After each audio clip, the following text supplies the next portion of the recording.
अस्सलाम वालेकुम स्टूडेंट्स, कैसे हैं आप लोग? खैरियत से हैं? अच्छा बेटा, आज मैं आप लोग के साथ एमडी कैट प्रिपरेशन के लास्ट 20 डेज़ का प्लानर लेकर आया हूँ, जिसमें आपके पास अभी आपने भी सुना होगा भाई कि अब रीटेक हो रहा है। अब रीटेक के लिए तो बच्चों को तमाम कोर्सेज़ को एक दफ़ा गो थ्रू करना होगा। उसके लिए बेस्ट प्लानर क्या है? तो छाजो प्लेटफॉर्म से मैं हाजिर हूँ आपके लिए। और फिज़िक्स को किस तरह कवर करेंगे, पीएमसी सिलेबस के मुताबिक इसके 13 टॉपिक किस तरह कवर होंगे, इसके लिए सबसे पहले देखोगे तो मेरे पास क्या है कि तुमने अपने पास एक इस तरह से ना तुमने अपने स्केजुअल बना लेना है।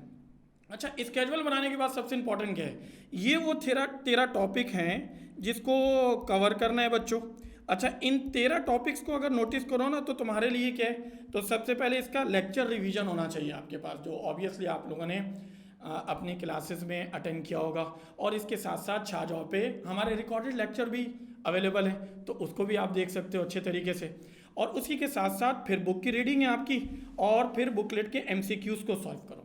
और फिर हमारे पास छाजों में एक प्रैक्टिस जोन मौजूद है। उस प्रैक्टिस जोन में आप लोग ने क्या करना है, उसके प्रैक्टिस जोन में टॉपिक वाइज उसको एक दफ़ा जाकर सॉल्व कर लेना है। और उस टॉपिक वाइज जब एमसीक्यूज़ को आप सॉल्व करोगे तो उसके साथ साथ वहीं पर उसको आपके वीडियो सॉल्यूशन भी मौजूद होगी, और डाटा एनालिसिस भी आपको साथ साथ मिल जाएगा, जिस तरह के रिजल्ट की सूरत में आपके पास स्क्रीन पे शो होना शुरू हो जाएगा। और फिर ग्रैंड टेस्ट इसके अटेम्प्ट कर लो, और फिर इसी के साथ साथ स्टूडेंट्स आपने इसके पास पेपर को देख लेना है। तो टॉपिक वाइज अगर इन तमाम चीज़ों को आप कवर करते हुए जाओगे तो आपके लिए बहुत आसानी हो जाएगी अपनी चीज़ों को शेड्यूल करने के लिए कि मुझे किस तरह काम करना है, इन टॉपिक्स को कवर कैसे करना है। तो टॉपिक वाइज तो आपके लिए सबसे पहले क्या है, लेक्चर, फिर बुक रीडिंग, बुकलेट के एमसीक्यूज, प्रैक्टिस जोन, ये पहले कर लोगे। जब ये चार चीज़ तुम्हारे पास कवर हो जाएंगे ना, छाजों पे सब कुछ मौजूद है, ये अच्छी तरह कर लोगे, तो इन चार चीज़ों के बाद तुम्हारे पास क्या बचेगा भाई? तो अब तुम्हारा ग्रैंड टेस्ट रह गया, और फिर पास पेपर के एक दफ़ा रिकॉल कर लोगे तो बहुत अच्छे तरीके से ये रीटेक की जो बहुत ज़्यादा हाइप क्रिएट हुआ है, इंशाल्लाह आपको बहुत हेल्पफुल होगा। ठीक है, तो सबसे पहले क्या कर लोगे, स्केजुअलिंग कर लोगे अपनी सी। अब टॉपिक के लिहाज से हम क्या करेंगे, तो इन 20 डेज में आपने क्या करना है ये देख लो। इन 20 डेज में देखो, सबसे पहले फर्स्ट 5 डेज में आपने ये नोटिस करना है कि आपने अभी जो एमडी कैट का पेपर दिया है ना, उसमें अपनी वीकनेस को आपने बहुत अच्छे तरीके से डायग्नोज करना है कि कहाँ कहाँ किन टॉपिक में आप कमज़ोर हैं, जिसमें आपको बहुत मेहनत करने की ज़रूरत है। ठीक है, दूसरा उसी के साथ साथ फिर अगर नेक्स्ट 5 डेज अगर आप देखेंगे तो overcome the weaknesses and fine tuning strength, ये बहुत ज़रूरी है कि पहले वीकनेस डायग्नोस हो गया, डायग्नोस होने के बाद फिर आपने उस पर काम शुरू किया, काम शुरू होने के बाद आपने 5 दिन में अपने सारे वीकनेस को फर्स्ट 5 डेज में कवर कर रखा है। अगले 5 डेज में अब आपने क्या करना है, उसको स्ट्रेंथ में क्या करना है भाई, अपनी अपनी मेहनत के साथ साथ अब उसको अपना स्ट्रेंथ बनाना है। इंपॉर्टेंट काम क्या है कि जितनी भी वीक टॉपिक्स हैं ना आपके, उसको एक दफ़ा रिकॉल करने के बाद उसके एमसीक्यूज को बार बार आपने क्या करना होगा, सॉल्व करना होगा। ठीक हो गया। अच्छा, अब फिर उसके बाद इसी को लास्ट के फिर 11 to 15 डेज में इसको रिवीजन करो। अब रिवीजन में क्या होगा, तो रिवीजन में ये हो जाएगा तुम्हारे पास डेज वाइज बड़ा इंपॉर्टेंट है ये, डेज वाइज अपने टॉपिक को इस तरह तुम क्या करोगे, इसमें ब्रेक कर लोगे इसको बहुत अच्छे तरीके से। फर्स्ट वीक, सेकंड वीक और थर्ड वीक में मैं तुम्हारे लिए एलिब्रेट कर दूंगा, अभी परेशान नहीं हो। और लास्ट में सेल्फ असेसमेंट क्या होगा कि आखिरी के 5 दिन में तुमने जो भी अपने वीकनेस के ऊपर काम किया है उसके ऊपर क्या करोगे मेरे बच्चों, उसके ऊपर अपने सेल्फ असेसमेंट के लिए छाजो ऐप पर जाओगे, और छाजो ऐप पर जाने के बाद अपने प्रैक्टिस जोन के ऊपर उसके सवालात को, एमसीक्यूज को अटेम्प्ट करोगे, और उसके साथ साथ आपके पास उसका रिजल्ट भी आपके साथ शेयर हो जाएगा, और फिर वीडियो सोल्यूशन के जरिए आप अपनी क्यूरीज को भी डिस्कस कर सकते हो। ठीक हो गया। तो ये तो बड़ा इंपॉर्टेंट हो गया कि ये फर्स्ट 20 डेज में 5 डेज में आपने ये काम कर लिया। अब इसकी के साथ साथ अगर मैं नोटिस करूँ ना, तो थोड़ा सा और मज़ीद तुम्हारे लिए मैं सिंप्लीफाई कर देता हूँ कि मज़ीद ये चैप्टर वाइज हम अपने फिजिक्स को किस तरह बहुत आसान कर सकते हैं। तो इसमें दो अलग अलग चीज़ें हैं। एक फर्स्ट ईयर के टॉपिक को अगर तुम देखोगे तो तुम्हारे पास फोर्स एंड मोशन है, rotational and uniform circular motion है, फिर work power, energy and wave motion and sound है। ये फर्स्ट ईयर का टॉपिक है। फिर सेकेंड ईयर में जाओगे तो सेकेंड ईयर में तुम्हारे पास मेरे बच्चों थर्मोडाइनमिक्स से electrostatics, current, electricity, electromagnetism, electromagnetic induction, electronics के थोड़े से कम सवाल आते हैं इसमें, ठीक है। मॉडर्न फिजिक्स है हमारे पास, एटॉमिक स्पेक्ट्रा, न्यूक्लियस है। ये टोटल 13 टॉपिक हैं जिसको तुम लोगों ने कवर करना है।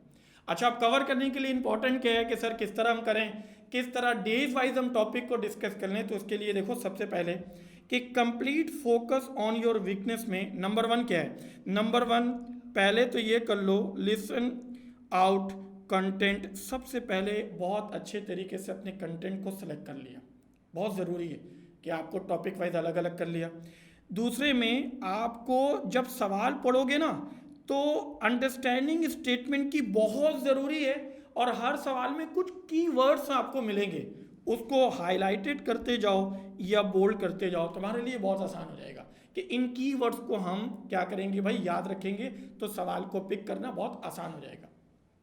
फिर इसी के साथ साथ working on concept building. Concept building बहुत अच्छा है कि आपने लेक्चर भी ले लिया, बुक भी पढ़ लिया। अब आपकी सेल्फ असेसमेंट जब शुरू होगी ना, तो उससे पहले एक चीज़ आपको बहुत ख्याल रखना होगा कि जब बच्चा अपनी बुकलेट को लेके, पास पेपर को लेके अपनी प्रैक्टिस कर रहा होता है ना, तो अपने आप को समझाता है, अपने आप को समझाता है कि इस तरह के सवाल में ये की पॉइंट्स हैं, इसको मुझे याद रखना होगा। तो कंसेप्ट बिल्डिंग के लिए बहुत ज़रूरी है।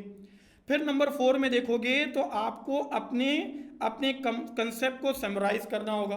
टेबल चार्ट जैसे कि अभी मैं तुम्हें डिस्कस कर रहा था बिल्कुल स्टार्ट में, लाजमी उसको बनाना है, और उसमें आपको नोटिस कर लेना है कि आपने अपने लेक्चर को पढ़ लिया है फोर्स एंड मोशन के, फॉर एग्जांपल थर्मोडायनेमिक्स के, फॉर एग्जांपल मॉडर्न फिजिक्स के।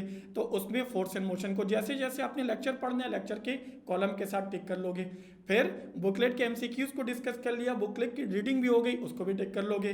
फिर उसके साथ साथ प्रैक्टिस जोन को सॉल्व कर लिया, वो भी टिक कर लोगे। फिर एंड में जाकर आपके पास ग्रैंड टेस्ट आएगा और फिर पास पेपर आ जाएंगे। ठीक हो गया।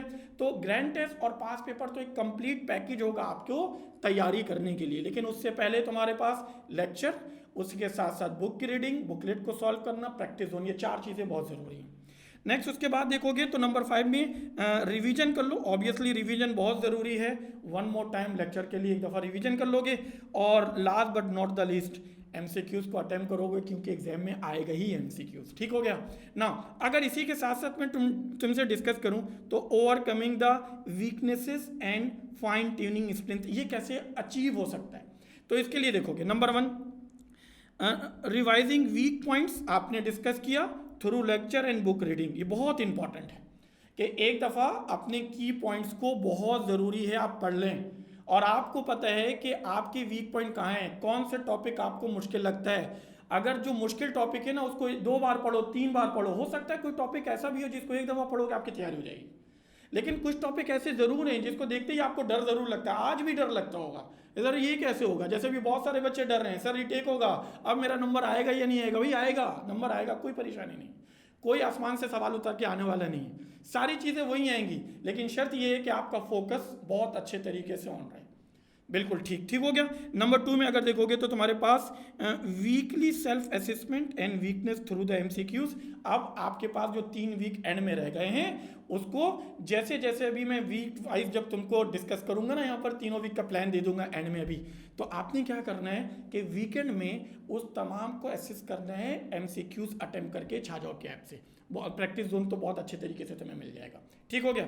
इसी के साथ साथ लेसन आउट कंटेंट बिल्कुल ऐसी of chapter that have good conceptual background. बहुत ज़रूरी है कि आपने लेक्चर को एक दफ़ा रिपीट करना है, उसका कंसेप्चुअल बैकग्राउंड जो कि तुम्हारे पास पहले से ज़रूरी है वो भी देख लोगे तो बहुत अच्छा हो जाएगा। अभी मैं चैप्टर वाइज भी उसको बता दूंगा कि कुछ वेटेज ऐसे ज़रूर हैं जहाँ जिस चैप्टर से सवाल ज़रूर बनते हैं। ठीक हो गया। इसी के साथ साथ समराइज करेंगे, कंसेप्ट को बिल्कुल लाजमी आपने करना पड़ेगा, और फिर उसके बाद आपने एक फ्लो चार्ट बनाना है, डायग्राम, टेबल, वटएवर कुछ भी बना लो। शुरू में जो चार्ट आपको बनाया है सबसे बेसिक कंसेप्ट तो वही है। अब जैसे अगर मैं तुम्हें बताऊं कि मुझे अगर कोई एमकेट फिजिक्स की तैयारी करने बोले तो मैं सबसे पहले अपना चार्ट बना लूँगा और उसमें टिक करते रहूँगा कि क्या क्या चीज़ मेरा मुकम्मल हो चुका है, किन टॉपिक्स को मैं कंप्लीट कर चुका हूँ और कहाँ कहाँ अभी भी मेरी वीकनेस बाकी है और किन टॉपिक को मज़ीद मुझे कवर करना है। इसी के साथ साथ daily revision chapter that are well understood और मेमोराइज। और बहुत ज़रूरी है कि जो चैप्टर बहुत अच्छी तरह मुझे पता है ना, उसके लिए एक टाइम में बना लूँ कि डेली 1-1.5 घंटा मुझे निकाल के ना इन चैप्टर को एक दफ़ा गो थ्रू कर लेना है। ज़रूरी नहीं हम पूरे लेक्चर को पढ़े ना, ऑब्वियसली तुम्हारे पास तो लेक्चर कॉपी में मौजूद है, ऑब्वियसली तुम्हारे पास बुक भी मौजूद है, लेकिन एक दफ़ा उसको गो थ्रू कर लो ताकि वो मेमोराइज हो जाए, याद हो जाए आपको, ठीक है। और इसके साथ साथ वीकली असेसमेंट स्ट्रेंथ, तो ये तो बहुत ज़रूरी है, छाजो ऐप पर तुम्हें मिल जाएगा उसके टेस्ट के लिहाज से ना। उसके बाद अगर मैं देखूं तो सेल्फ असेसमेंट के लिए तुम्हारे पास एमकेट मॉक टेस्ट मौजूद है छाजो ऐप पर, परफेक्टली आप वहां पर बहुत अच्छे तरीके से अटेम्प्ट कर सकते हो। फिर उसके साथ साथ अगर मैं देखूं तो छाजो एप्लीकेशन में ही तुम इस्तेमाल करोगे तो बुकलेट एमसीक्यूज देख लोगे और पास पेपर देख लोगे। एमसीक्यूज का बैंक तुम्हें ये 4 तरीके से अलग अलग मिल सकता है। इन चारों तरीकों में मॉक टेस्ट ज़रूर अटेम्प्ट करोगे, पास पेपर देख लोगे और बुकलेट। और एक मज़े की बात है, पीएमसी के जो पास पेपर के जो पेपर्स हैं उसके भी 25 टेस्ट हमारे छाजो ऐप पर मौजूद है विथ वीडियो सोल्यूशन, तो इंशाल्लाह उसको भी देखोगे तो तुम्हें बहुत फ़ायदा होगा ना। अगर मैं वीकली इसको डिस्ट्रीब्यूट कर लें अपने 20 डेज प्लान को, तो क्या होना चाहिए, तो डे 1 2 3 4 5 6 तक तो पहले वीक आ गया। अब पहले वीक में अब तुमने शुरू किया, और शुरू करने के बाद सबसे पहले क्या कर लिया मेरे बच्चों, फोर्स एंड मोशन देखा अपने चार्ट में, फोर्स एंड मोशन को टेक कर लिया, उसको बहुत अच्छे तरीके से इसके कंसेप्ट डेवलपमेंट वाले टॉपिक के जो पॉइंट्स है उसको एक दफ़ा पढ़ लो, और पढ़ने के बाद फिर उसके एमसीक्यूज को देख लो। फिर उसके बाद क्या करोगे बेटा, उसके बाद तुम्हारे पास आएगा rotational and circular motion. In 2 chapter से लाजमी एमसीक्यूज बनेंगे, ठीक, और वेव मोशन एंड साउंड से भी लाजमी बनेंगे, ठीक है। फर्स्ट ईयर में क्योंकि टॉपिक कम है तो work power energy, wave motion and sound, rotational and uniform circular motion and force and motion, इसको बहुत अच्छे तरीके से करोगे। लेकिन ध्यान में रखना फोर्स एंड मोशन में एक सब टॉपिक भी मौजूद है प्रोजेक्टाइल मोशन का, जो कि सिन बोर्ड के बच्चे अपने इंटर के पुराने फिजिक्स की बुक के लिहाज से अलग से मोशन इन 2 डायमेंशन में चैप्टर पढ़ते हैं। तो हमारे लिए तो अभी तो वो बुक पुरानी है, उसी को एप्लीकेबल उसी के लिहाज से आपके पास पेपर आएगा, तो उसको ज़रूर देख लोगे आप, ठीक है।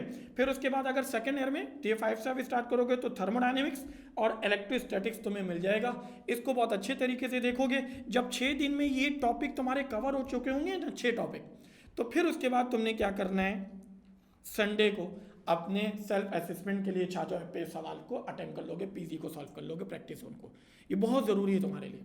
नेक्स्ट वीक 2 में अगर डे 1 से 6 तक मैं तुम्हें प्लानर बताऊं तो तुम्हारे पास current, electricity, electromagnetism, electromagnetic induction, modern physics आ जाएगा, इलेक्ट्रॉनिक्स और एटॉमिक स्पेक्ट्रा एक दिन में कर सकता हूँ। इलेक्ट्रॉनिक्स का टॉपिक ऐसे भी बहुत कम आता है, ठीक है।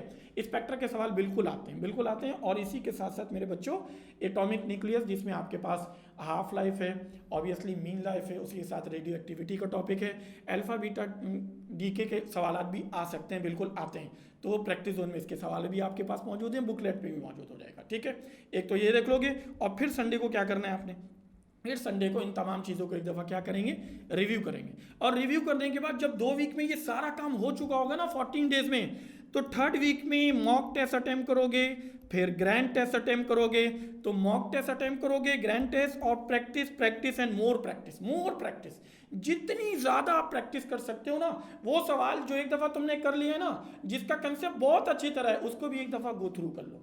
इसके लिए जैसे मैं शुरू में बता रहा था, तुम्हें डेली कुछ 1-8 घंटा ऐसा ज़रूर निकालना है जिसमें आपने उन टॉपिक को भी गो थ्रू करना है जिसका कंसेप्ट तुम्हारे पास बहुत अच्छा है, बहुत अच्छे तरीके से उसे तुम्हें आता है, सवाल देखते ही जवाब याद आ जाता है, उसको भी एक दफ़ा गो थ्रू कर लोगे, ठीक है। और फिर उसके बाद परफेक्ट बिल्कुल ऐसे ही हो सकता है कि सवालात आपने जितने ज़्यादा अटेम्प्ट करने हैं वो तो आपके लिए प्रैक्टिस जोन में मौजूद है, सारे सवाल आप अटेम्प्ट कर सकते हैं, लेकिन फोकस आपने बिल्कुल ब्रेक नहीं करना।